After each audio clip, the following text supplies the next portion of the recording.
Il a marqué la ville d'Angoulême de son empreinte, avec notamment l'obélisque sur le parvis de la gare, puis l'école Uderzo dans le quartier de Bassaux, inaugurée en sa présence en 2013.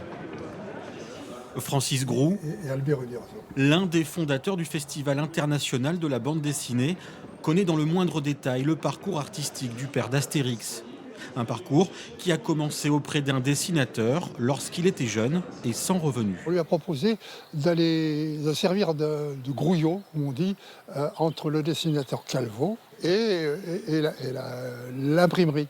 Donc, il était tout gamin, Uderzo allait et il regardait le travail que faisait Calvo. Il se mettait sur la planche à dessin, il regardait. Et puis Voilà. il y a eu la rencontre avec Goscinny, le scénariste d'Astérix et Obélix.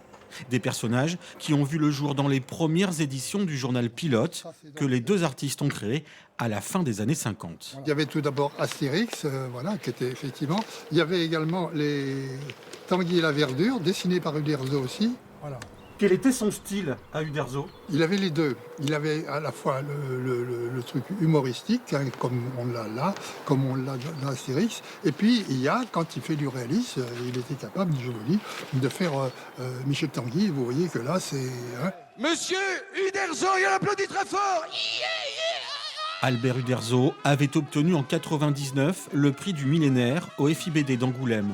Près de 400 millions d'albums se sont vendus dans le monde et traduits dans plus d'une centaine de langues.